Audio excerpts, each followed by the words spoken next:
Ladies and gentlemen, it's Friday. It looks like we made it. I hope everybody's having a beautiful day.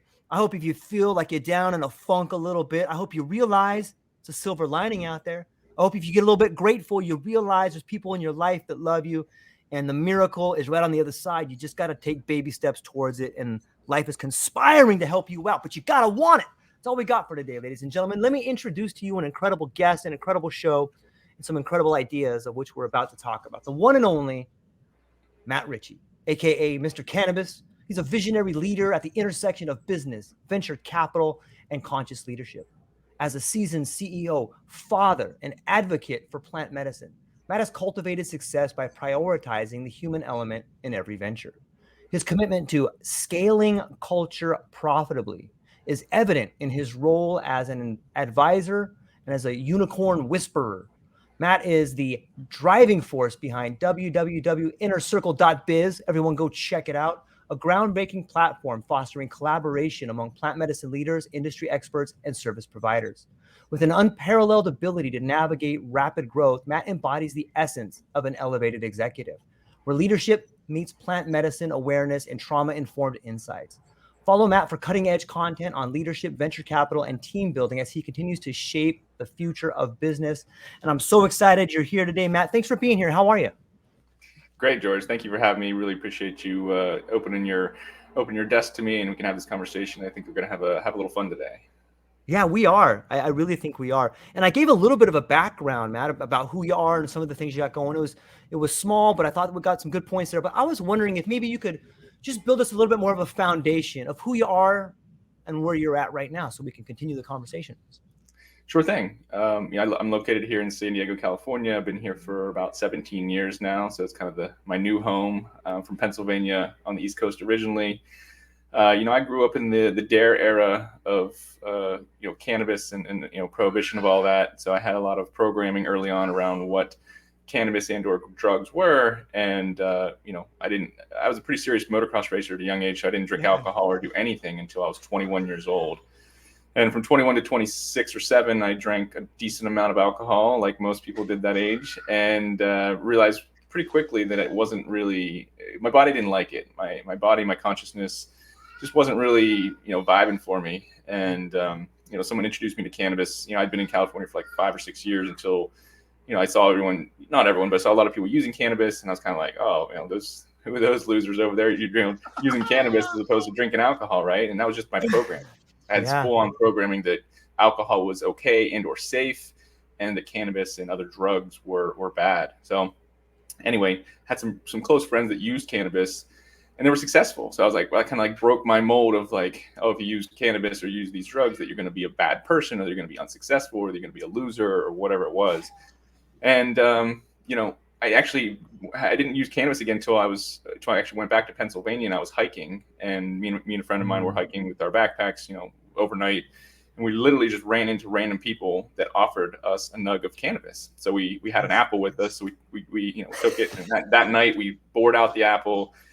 Had my very first. Well, let me back up. When I was 13, I tried cannabis like twice, and it was very, I was a snowboarder, so I had some friends that did it snowboarding, and I tried it like twice, and it didn't really have tremendous effects on me. I don't really remember it being good or bad. It just kind of was. And, right after that, like right when I was 13 and a half, 14 years old, right when I started getting serious about motocross. So I kind of got out of that group of friends and never went back. So my first real experience was in the woods, 27 years old, with a good friend of mine.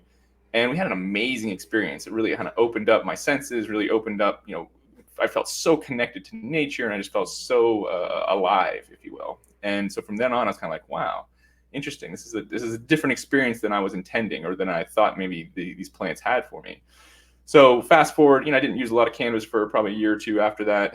But coming back to California was very prevalent. So I would have a hit here or there, whatever. And it always like brought me back to this really introspective self-awareness space. And it unlocked an unconscious memory for me. I had an unconscious memory, a suppressed memory, if you will, from childhood around, being abused as a child, some parents, friends, and stuff like that. So without going too far into that, it was a really good awakening for me to really see what had been driving me unconsciously, and to really unlock some of these memories and or thoughts that I had been suppressing for a good portion of my life. So for me, cannabis was a gateway. It was an opening to a higher state of consciousness, a higher awareness of my own power and my own abilities. And then from there, I got introduced to ayahuasca and some other, psychedelics, if you will. So I got to do my first ayahuasca ceremony about a little over 10 years ago now. And, tremendous transformation and healing powers. And of course, not just the experience, but then the integration and the continued coaching and the work that I got to do for a couple years after that really, really, changed who I am as a person, as a man. For me specifically, I was very more timid. I didn't really have the confidence that I really needed to be successful as a man, as a person, in business. And so up until that point, I was really playing small.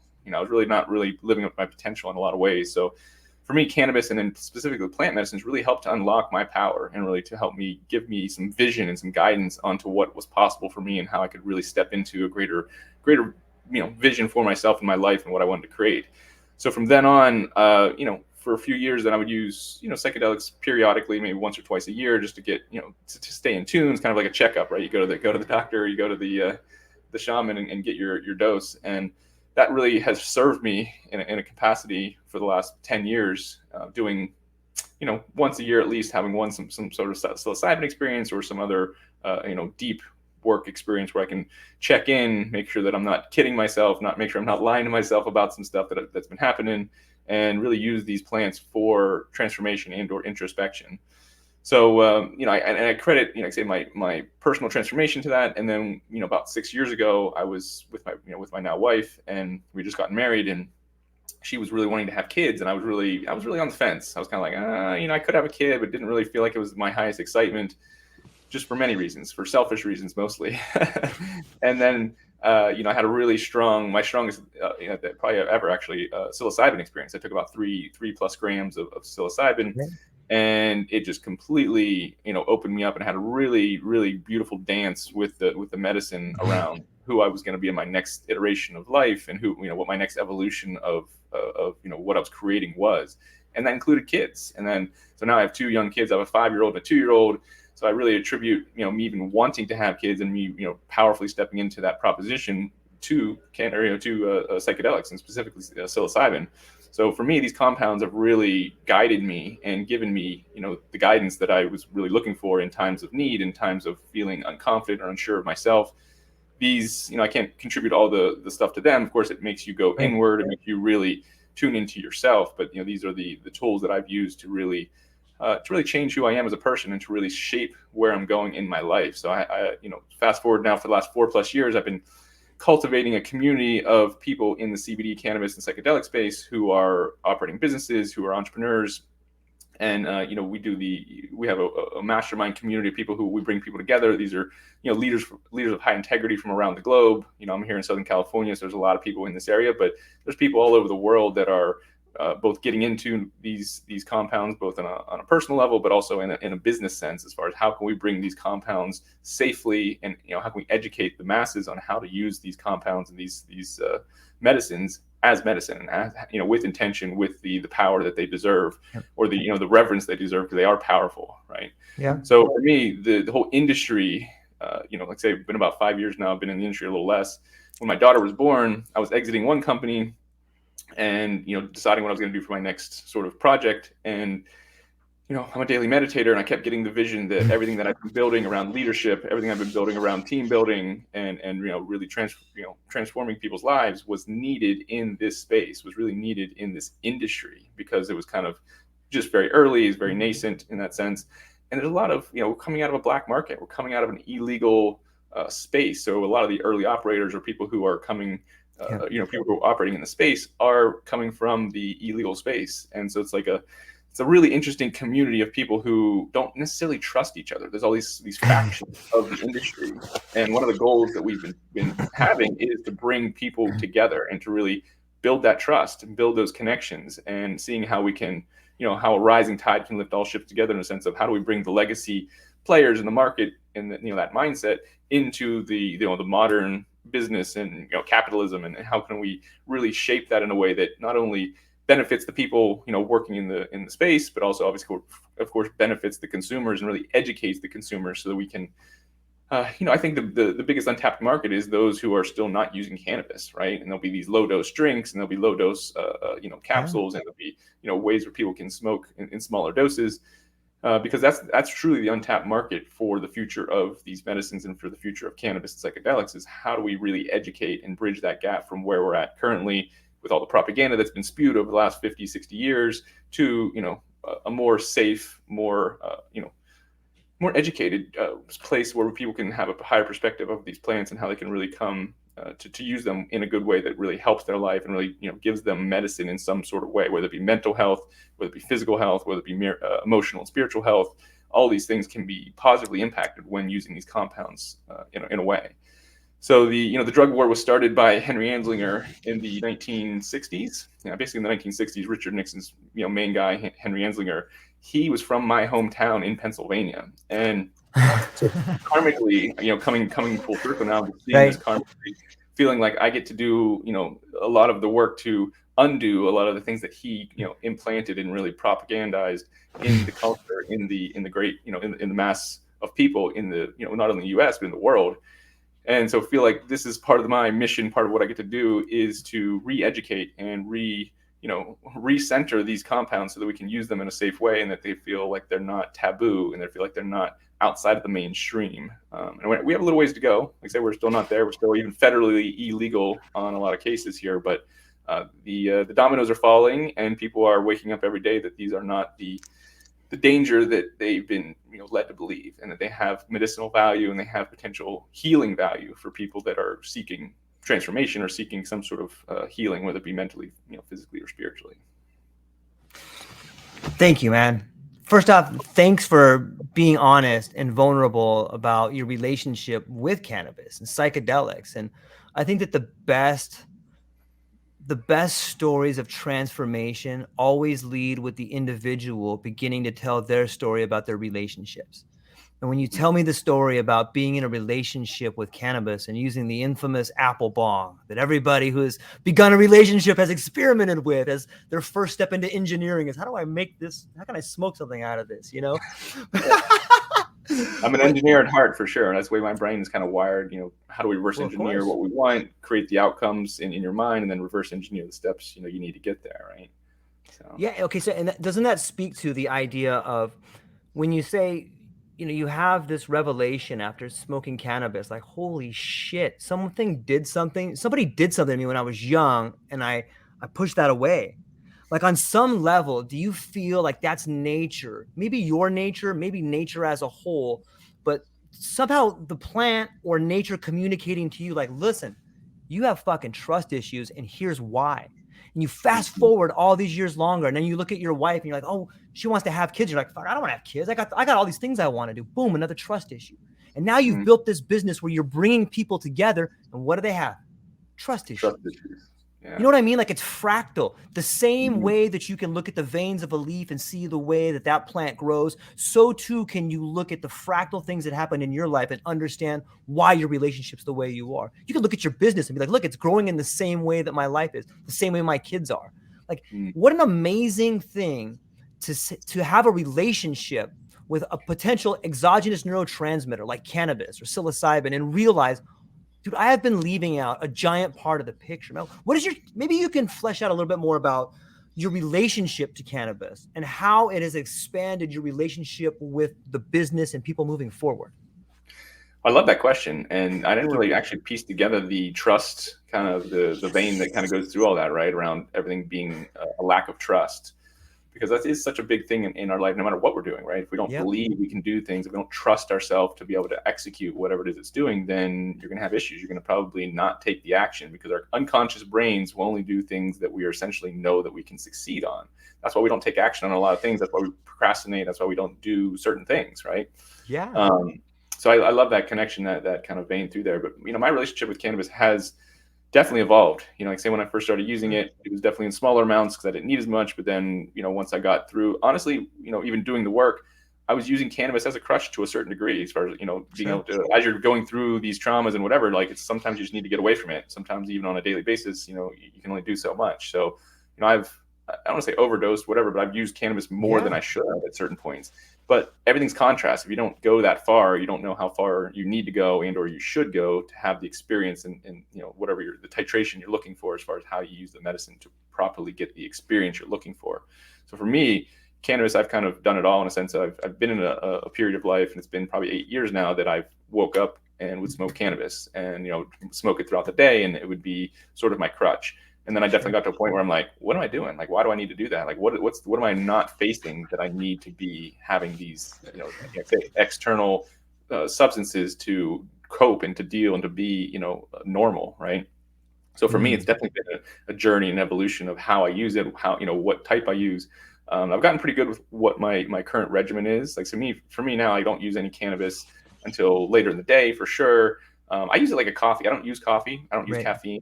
So for me, sometimes in the middle of the day, so what I use, I like dry flower. So I've used the oils, I've used all these things, but oils are strong and they're too convenient. And so for me, I like flower, and I've been using CBD flower. Actually, I've been using some THCA flower, which is actually a little bit lighter than your traditional, Delta 9 THC flower. So that for me is like, usually if I'm going to use it in the daytime, like, 1, 2, 3, 4 o'clock, sometime in the middle of the day, that's what I'll use. I'll put a little bit of that in my packs, get a little quarter of a gram, put it in there, and it's CBD and this THCA or normal THC, but either way, I usually mix CBD flower with it, and that kind of feels like a really good balance where it heightens my awarenesses, kind of gets me back online, gives me some focus, and it definitely gives me that energy to like take on the second half of my day. Because I get up early and I have young kids, so I'm up by like 5:30, 6 o'clock every day. So usually by like 1 o'clock, 2 o'clock, I'm kind of hitting that midday wall. Where you need something to kind of get you to that next level. So certain people drink coffee, or certain people will drink a Red Bull or whatever. No judgment, whatever you want to do. But for me, cannabis seems to be the tool that helps me the best as far as unlocks my energy, gives me focus. Now, of course, if I use too much, then it kind of takes me out of that, right? If I had to go and just smoke a big bong, then I would probably be not nearly as productive. I wouldn't be nearly as focused or as clear. But that alone has its own space, right? It's its own ultimate state.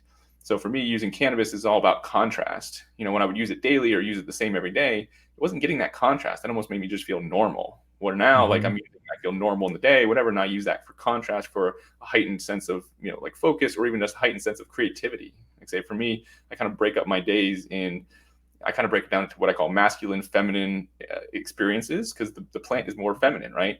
So it's more creative, it's more flow, it's less, less structured in that way, so you kind of feel different, or you'll maybe act different when I'm on it, or I'll think I want to act differently when I'm on it. So for me, if I'm doing sales calls, or if I'm doing whatever, like this interview, something I need to be more on point or whatever, like I'm be more in my masculine energy, my more focused, aggressive, sort of not aggressive, that feels like a negative word, but like aggressive being just moving stuff, being impassioned, right?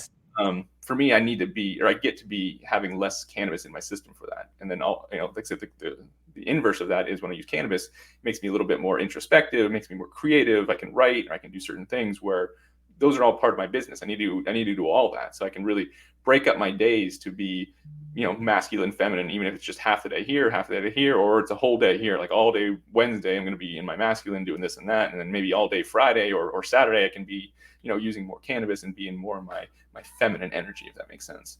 So for me, it's been a really long journey here, about 10 plus years, 12 years now, of what works, what strains work, what consumption methods work, and the whole indica sativa, as you know, is definitely not a good guide. I've been really breaking down on what terpenes really work best for me, like pinene, and some of those ones for focus are really the best for me.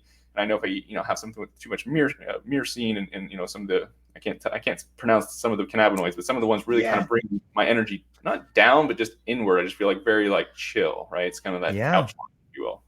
So for me, the titration portion has been awesome, but also, like I say, I'm going to probably I'm writing a couple books, but the one of the books I'm writing is around how to use cannabis as a tool and how to really use it in a way that is beneficial for whatever it is you want to accomplish in your life. As far as, like say, when we think about these plants, they have a certain energy, right?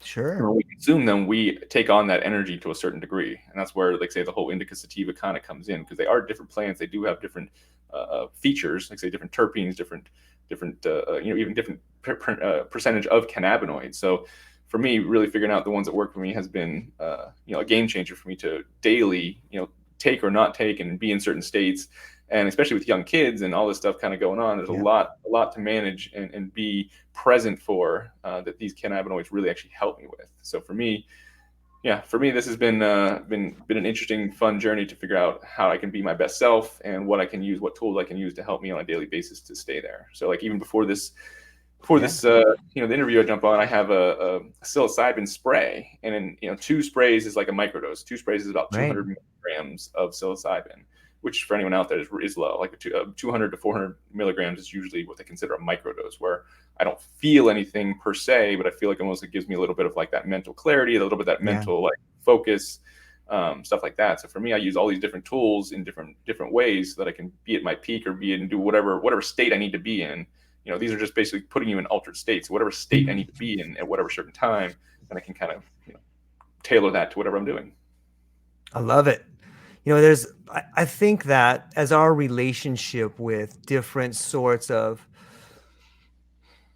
plants mature, we can see it in the way in which when I was young, I used to buy a dime bag from Chewy called like White Widow.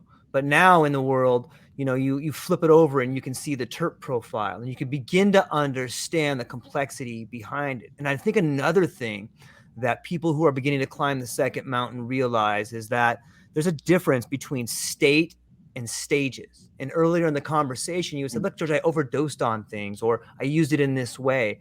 Well, that's a stage. And you probably have to go through that stage in those states to get to the next stage and the next state. And I think that the evolving journey, at least where I am so far, is that there's a great book by, everyone should check out Sebastian Marincolo. The guy's a genius. And he wrote this book called Elevated, Cannabis as a Tool for Mind Enhancement. He was mentored by like Lester Grinspoon, and he tells stories about Carl Sagan using, cannabis in order to come up with these ideas. It's fucking mind blowing, man. But he talks about stages and states, and much like you, he's talking about cannabis as a tool for elevated thinking. And we haven't thought about that. For so long, we've been conditioned to think that these guys are potheads, these guys are burnouts. But look at all the people out there that have created amazing things, not only in the tangible real world, but people like you or me that have come up with creative ways to deal with trust issues, have found creative ways to face the very things that have blocked them in life from succeeding. That's incredible. And the tools you're using now, whether it's psilocybin or different flowers, it's amazing to me to get to see the evolution of people creating things on cannabis. And I'm thankful that you're speaking about it. What is your thoughts on the difference between states and stages in cannabis? Yeah, it's a great awareness. I've heard of that book, but I've never actually read it. So I actually, probably need to put that on my. I'll hook you up with them. You guys will have a great conversation, man. I'd love that. Yeah, I'd love that. Yeah, of course. I'm a big reader, so I love to find new books that can, open my mind even further, or give me new information that I can process and put into my daily life. But you mentioned stages. Everything's cyclical, right? That's what I found out. Even just being a father, or being a business person, or just being a person. Right? Everything is cyclical. Like what we did for 1 year may not be what we want to do for that next year, or even part of that year. Like say we talk about the seasons, right? We have 4 seasons. Now San Diego, we don't have 4 seasons, but yeah, not Hawaii either. Yeah, wet exactly. and dry. Yeah, exactly. Exactly. We got about 2 seasons here, but either way, we still have seasons, right? So there are stages, there are seasons of life, and you hit it on the head. If you never have that experience of using too much, then how do you get to the season of knowing exactly what too much is, or what the right amount is, right? So not to say you need to spend years of your life over dosing or using too much cannabis and whatever, but maybe there's a 6-month period, or a year period, or a month period, whatever. There's a period of life, and like I say, stages are relative to the person going through them, or to whatever it is that's going through, right? Yes. So the stage can be, like I say, it can be if you're a quick adapter, maybe you can go through a stage in a week or a month. Some people it might take a little longer, it might take 6 months, it might take a year. Yeah. But for me, stages have been, like I say, it's always good looking back, because you can connect all the dots and you can, map out those stages, and you can kind of see the ebb and flow. But the stages are real. And specifically, like say in business, like you can't, we're kind of at stage 2 now with this business, where we were at startup mode for like 2.5, 3 years, right? Now we're out of that stage, and we're at a, whatever you want to call the next stage from startup, but it's like that next evolution of business. And what got us to this stage, is not going to get us to that next stage, right? We got to change who we are. We got to change sort of how we approach people. We get to change our pricing. We get to change everything, right? Because we're evolving with with everything. And so those stages are important to recognize, because a lot of people, I think, get stuck in a certain stage that worked for them at a certain time period, and then all of a sudden it's not working anymore, but they don't realize that they can change with it, or that something needs to change to move out of that cycle or move into that next stage.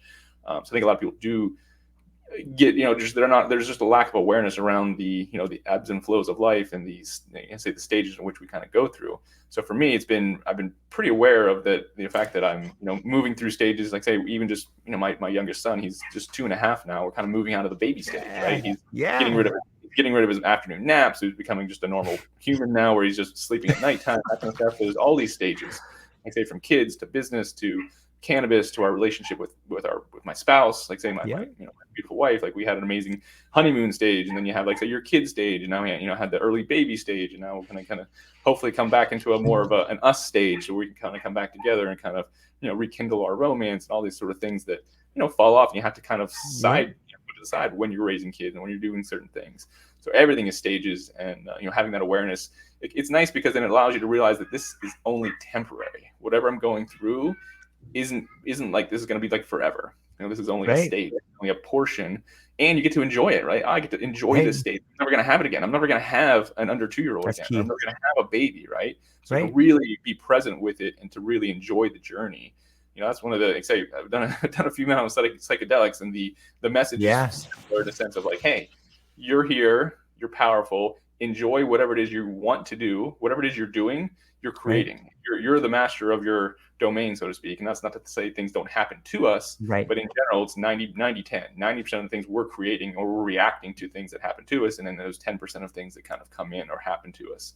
So really, having that empowered view, that perspective, is important, because I feel like it lets us enjoy these stages, enjoy whatever it is we're going through, knowing that it's temporary, knowing that it's fleeting, and knowing that there's probably something better on the next side of that stage. Man, I love it. I can't help but think about maybe cannabis, maybe psychedelics, maybe nature. Maybe the teacher shows up when you're ready.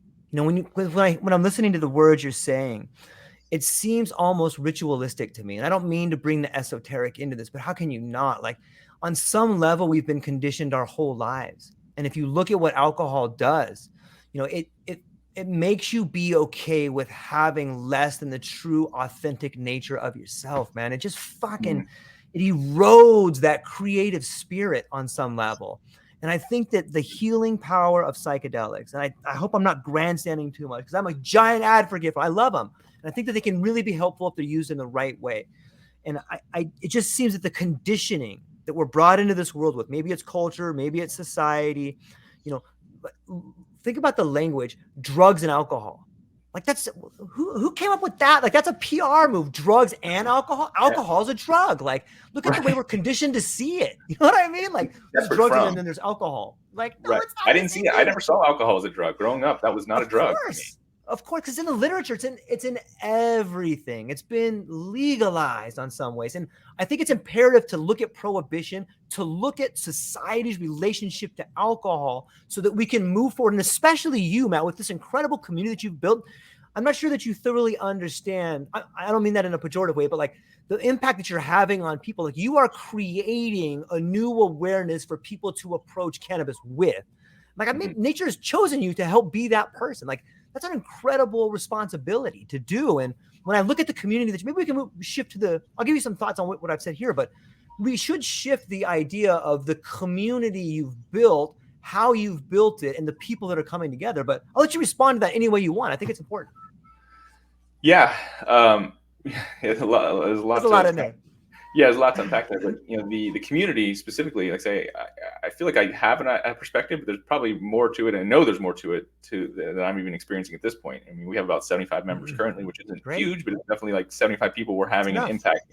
We've had people come in, and different things they're working on, and then they work with us for a year, and then something shifts within them, and then they're automatically they're feeling better. Their mental stress is less. They feel less pressure in a sense of like, oh, I have to do this. It's more of a, but a lot of things we do is around reframing and how we have perspective and how we set up our mindset and how we take on challenges. Challenges are opportunities, right?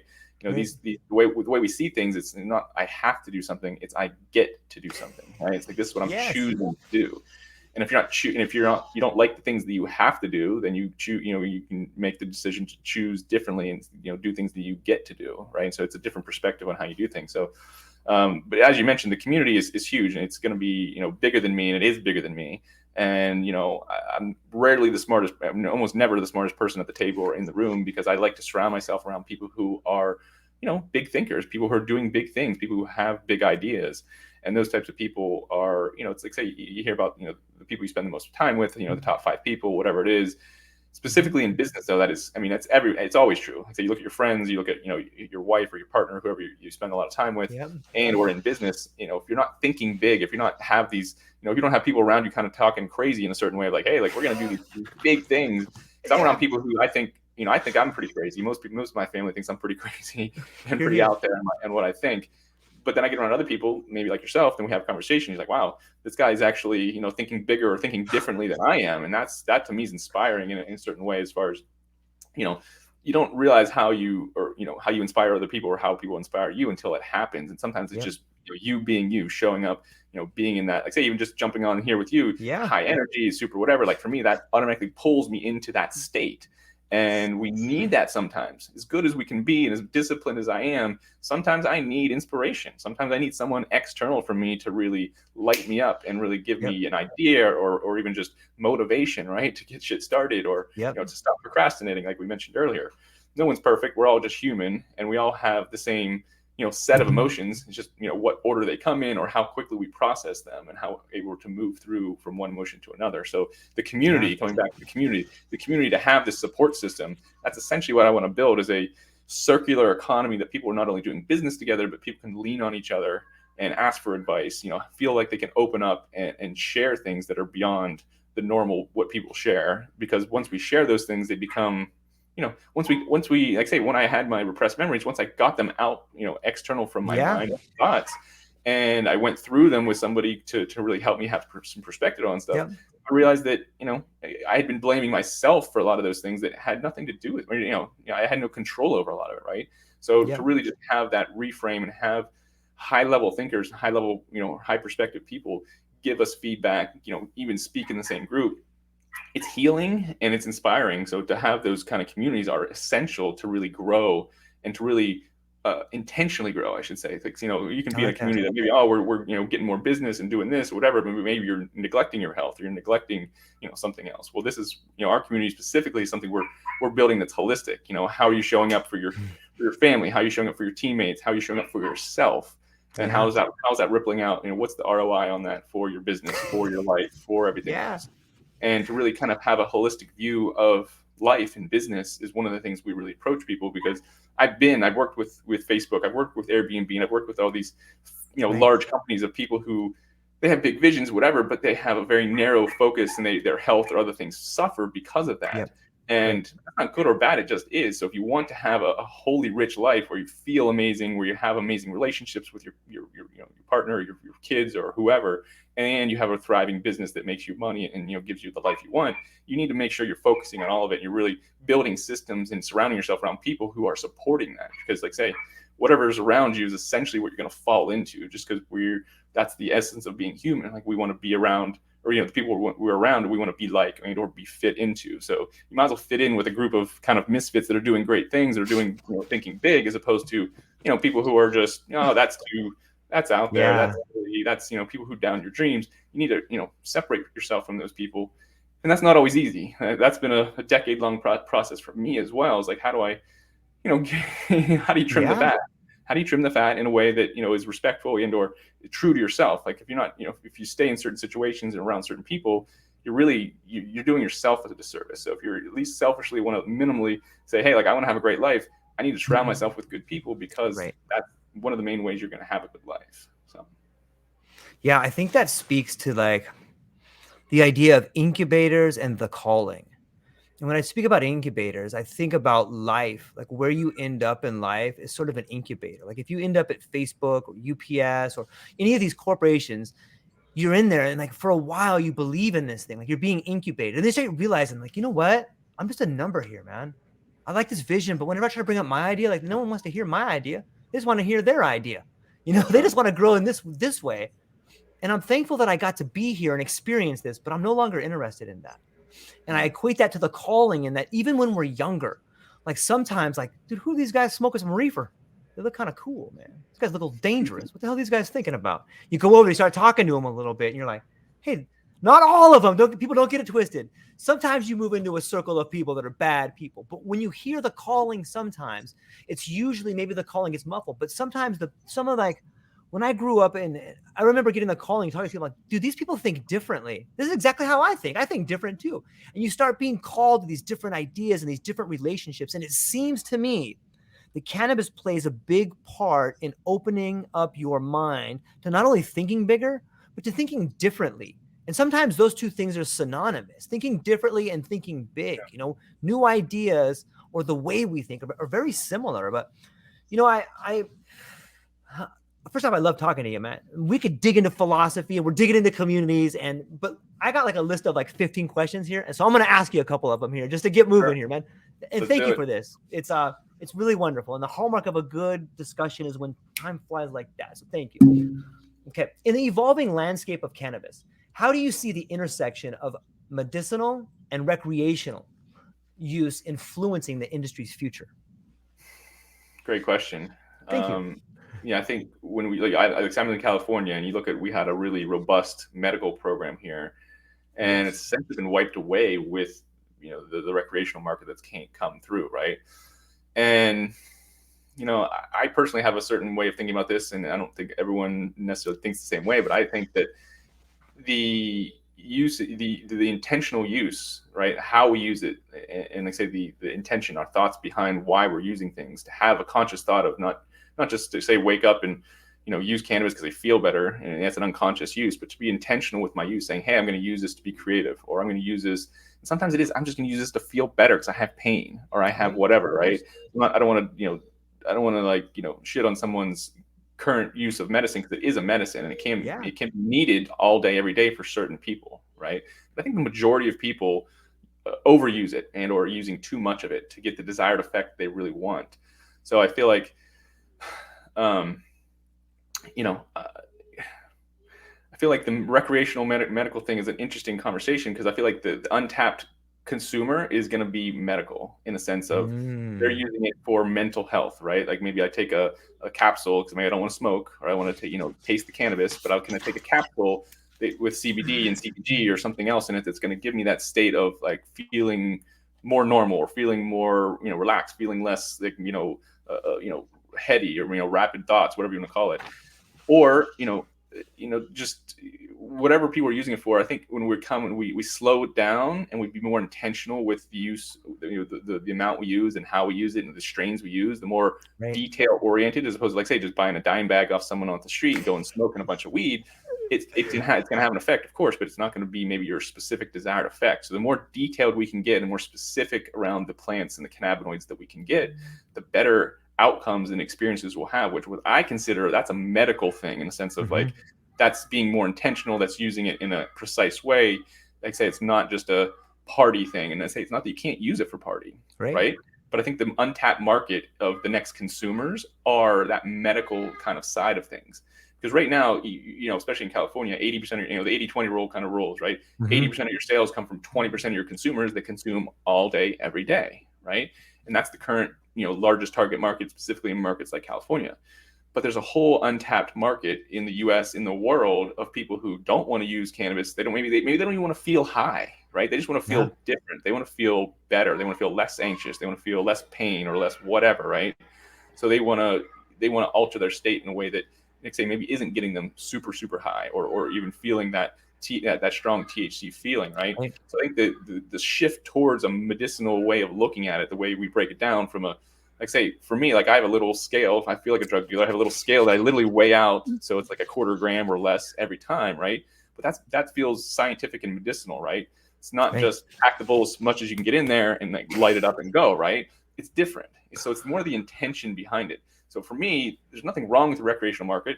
There's nothing wrong with using it recreationally in a sense of going to a concert or going with your friends or doing whatever, right? Because that's a healing thing too. Having fun and opening up and being crazy, that's part of being a human. That's part of feeling the whole range of emotions. But I think the major, we're talking about, the crossation there. I think the next wave of people, the next wave of consumers, the next wave of growth for the industry will be from that more medicinal side.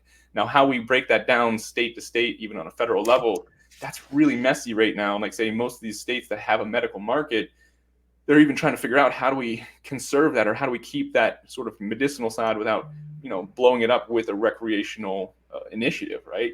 I don't have a great answer for that other than education. Yeah, no one does. Really educating people on why these things work or how they work and what doses they work and, what different terpenes, like say everything that kind of I've personally been doing for the last decade. How do we educate people to have their own titration experience to figure out what works for them and what the ultimate experience they want to have is, and then how can they replicate that? And so I think the more education we can have around that, the more medicinal type of use people will have, and the more open people will be to having, to trying it or having a new experience with it, as opposed to this whole. I think a lot of people look at our industry or the way people use it, and it's kind of like, these are just a bunch of stoners. They just wake and bake, and they have this and that. And I'm not here to judge that. It's just a different way that most people don't want to experience that. That's not how most people want to use the plant.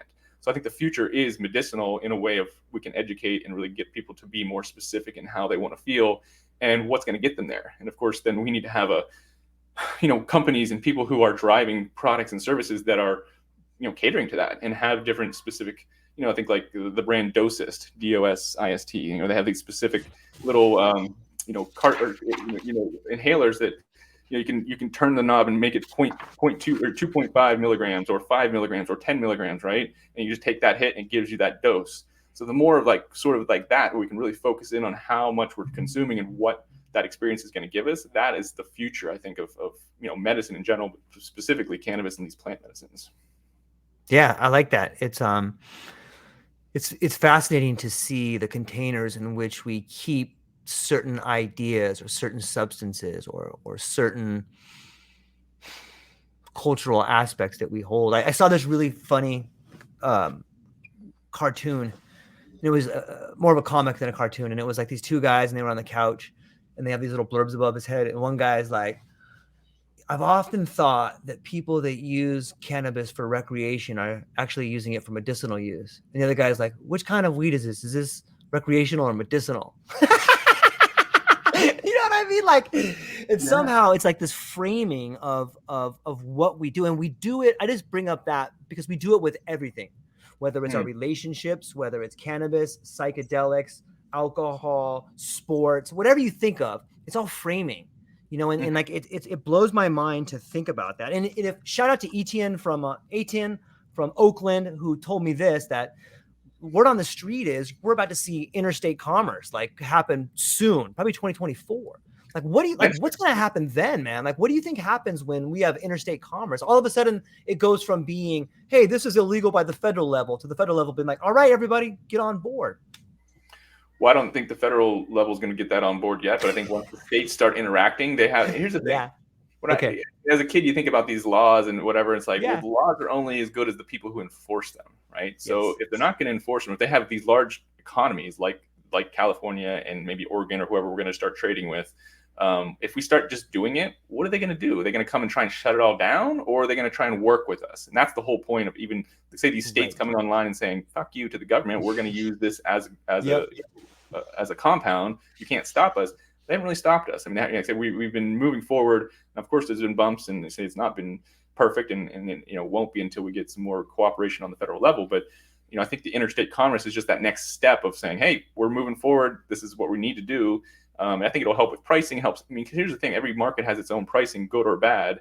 And if we could get a federal, if we could be trading with all of the other states, it'll stabilize it, at least in the U.S. Right? You can have stable. What does that do for business? If you don't have stable pricing, it's hard to run a business. That's why some of these people go out of business year to year. That's why I just talked to someone yesterday, and I don't you need to fact check this. Right. They said 70% of all the licenses in California are not renewing for 2024. 70% of all the people who grow and distribute, whatever, cultivate cannabis, 70%. So the point is like there's an unstable market, which creates for an unstable business, which creates, instability within the whole industry. Right. Yeah. So I think that can help really stabilize the product the pricing for these products, that we can have more stable business in the future. And the federal government just got to come. I mean, they're going to come along once it gets to a certain point. And say California is the largest economy in the U.S.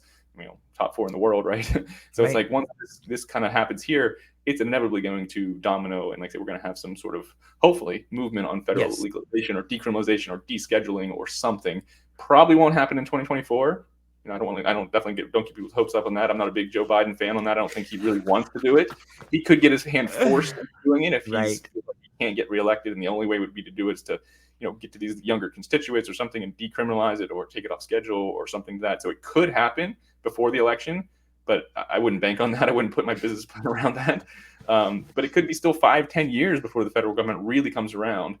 But it could be a year. You never know. That's the whole thing. That's what all this instability really shakes up the industry. And there's just, there's just lack of standardization, in the sense that we can do business when we know things are going to be a certain way, or we're going to get a certain price, or we can do a certain thing. There's none of that right now. So it's just very Wild West, and it's very, volatile. Yeah. Yeah. It's so prohibition in so many ways. It's mesmerizing. There's so much chaos, but opportunity, but also tragedy. And I don't know. It's fascinating. I love talking about it and learning about it. And perhaps you can elaborate on the potential societal impact as cannabis becomes more widely accepted for both medicinal and recreational purposes. Yeah. Well, if you take my blueprint, then, hopefully we can have more people become more awakened, more self-aware, more empowered in their own state, and they can use these compounds as a way to, day to day live a better life, be more, have a higher energy, have higher health, have higher focus, have better, better, I don't say better intentions, but say when you feel better, you do better, right? I mean, anyone who's felt like shit, you don't want to do anything. You definitely don't want to do anything good or anything good for other people. It's about self-survival. It's about feeling better yourself. That's just true, right? So when we feel good, we do good. So if we can get people to use these compounds in a responsible way, I like to say more the medical side, as far as how do we figure out the titration and the specific things of how we want to feel and what experience we want to have. The quicker we can get to that, I think the more society will be open to it, and or adopting these things as something more normal, and something, I think the more normal it becomes, the better off we are as a society, in a sense of people will use less alcohol. That's the number one thing. Every market you see from Colorado to wherever that has legal cannabis, alcohol sales go down. That could be generational as well. I just turned 40 last week, so Congratulations. Yeah, thank you. I'm a millennial and younger are just overall consuming less alcohol. So that could be somewhat generational, but it's also, in a way, they have an alternative. They have cannabis, something that makes them feel much better. And you say, I don't have to go all the stipulations between alcohol and cannabis. It's not even a comparison when you really look at them, as far as the way they make you feel, the way you make you feel the next day, all of that, the way your body interacts with them. Say your body's getting poisoned with alcohol, where your body's, which is an altered state. You're getting, you're poisoned. Agreed. But, with cannabis, it's locking in with your system, and it's giving almost heightened awareness and heightened sensitivity of certain things, right? So it's a heightening awareness, as opposed to alcohol depresses your awarenesses and really tunes you out of your senses.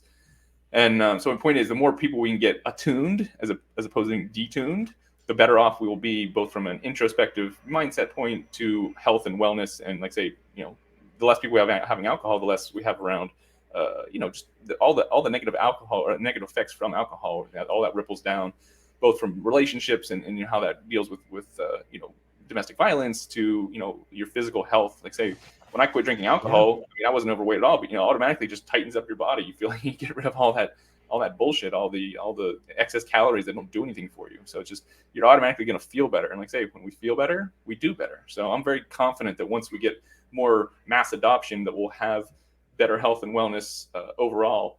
And then this is this is the big if, and this is one of the reasons I came into the space, is I had a vision. When I was meditating before I became in this industry, I had a vision that cannabis can either go the way of alcohol and just be the next alcohol, or it can be this tool and this medicinal, this medicine. And that's how I use it, and that's how I really feel it is used best. And that's why one of the reasons I came into this industry is to how can I be an example, or how can I bring out, how can I shine light on other people using it as an example for medicinal / more intentional use. So that's the vision, and that's the way that I'm pushing everything towards, that we're doing, all the people we're working with. Not like say it's not to say we won't, Yeah. support people who their sales are going towards that person that is using cannabis all day. It's not to say that certain people can't use it that way, but it's like, well, the more intentional we can be and the more mindful that we are around our usage, then I think the better off we'll all be as a collective. So I think I'm very bullish on the implications of how this can really impact our society and our culture. Yeah, that's really well said. Thank you for pointing out a lot of those points. It's fascinating to see. And if someone's so inclined to step back and look at the big picture, you could see a lot of cannabis companies that went full tilt and tried to enter into like the market, and they went with the intention of making as much money as possible. And I would say that the majority of those companies fail because it does come back to intention.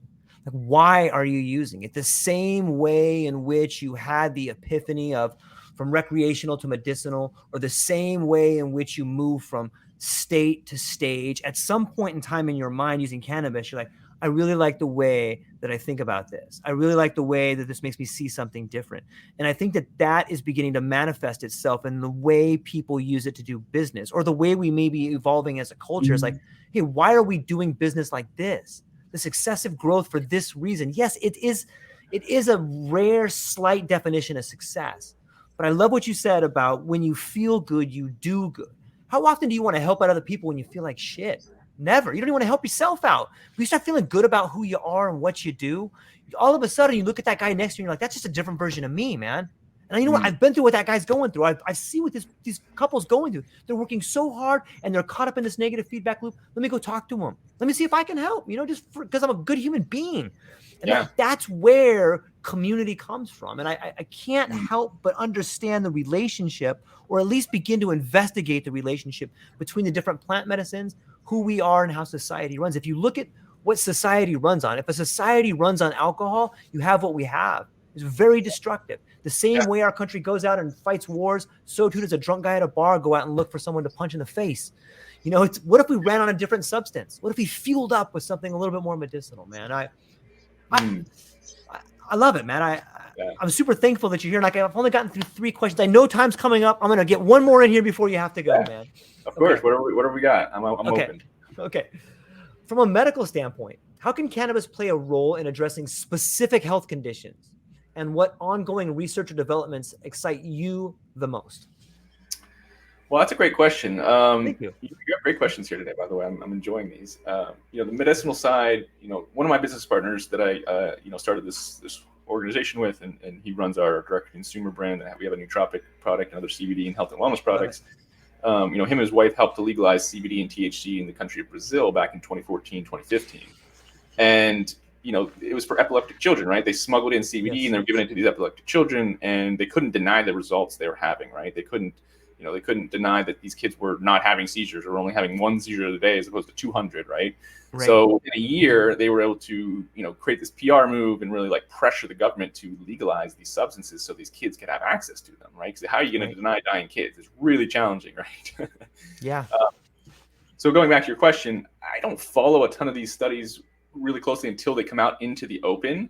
But I know there's tons of people using, or creating different studies around, even specifically around with psychedelics, right? I have more of a pulse on that and everything going on with ketamine and MDMA and psilocybin. There's tons of, from John Hopkins to the MAPS people to, even other people in between who are doing studies now around, like say, obviously the biggest ones, around PTSD and people who come from military backgrounds, but also addiction, right? I think that's one of the biggest things I think these could help with, is actually getting people off of alcohol, off of other potential opioids or other drugs that they're addicted to. And it's not to say you can't get addicted to cannabis. You can. And it's a totally different, it's a better addiction. It's a much, much better addiction than opioids or alcohol or anything else, but you can still be addicted. That's where psychedelics, I think, come in and really give you that over the top. If you're using cannabis and you come in and do a psychedelic, you might realize like, oh, I just substituted cannabis for alcohol, right? And I just made that switch. Now maybe it's a good substitute and it's a good stepping stone. But like, what's my next stage? What's my next evolution?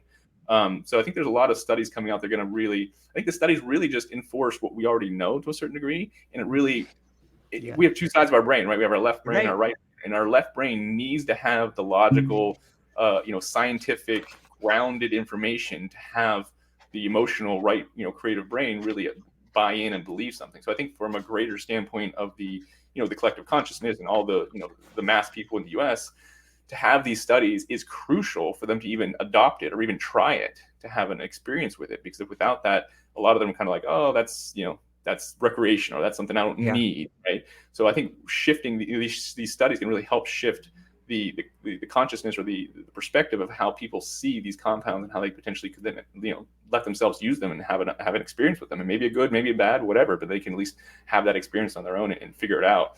So I think, coming back to your question, I don't really have any specific studies that I'm really excited about, but I know that there are people doing studies around specifically, like, say, ketamine, MDMA, psilocybin. Those are the kind of three big psychedelic ones that they're studying. Even though, like I say, we won't get into the details, but ketamine is not technically a psychedelic; it's a dissociative, but it's still under that umbrella, right? Sure. So these compounds are, like I say, from my experience, and I've never done ketamine, but similarly, like with psilocybin, it pulls you out of your current state and gives you a heightened, elevated perspective and experience.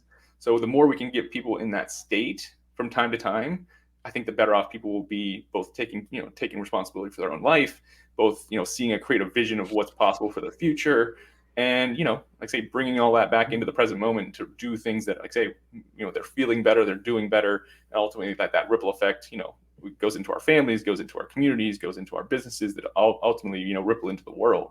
So long way of saying is, I think a lot of these studies are going to legitimize these compounds so that the more normal people, the more say normal or average, but like the not us, not the people in the industry, can have a greater sense of feeling confident or excited about potentially using these compounds in a way that's positive in their life.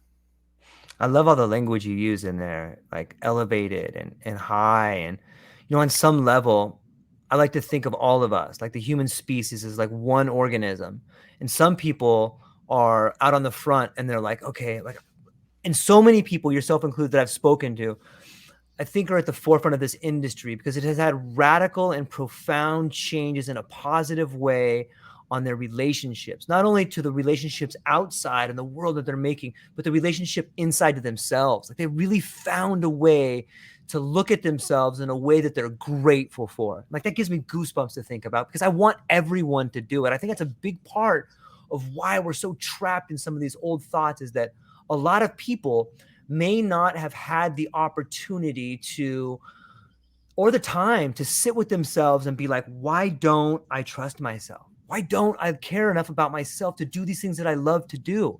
And it's not like a pejorative, or it's not something that we should look at somebody with sympathy with. It's something that we should look at like, okay, this person, much like you and I have spoke about states and stages, this person is currently at this stage. And so as we look at the cannabis industry, the psychedelic industry unfolding, like, we have gotten a pretty cool view. And there's people miles ahead of us that can look back and be like, oh, that's where George and Matt are now. The same way we can look at some of our friends or our family and be like, that's where they are right now.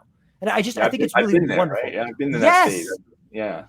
And you need everything's like, say, stages, whatever. I don't know if you've ever heard of the I'm blanking all the time on what the name of the book is, but it talks about the cycles of consciousness. The fourth turning.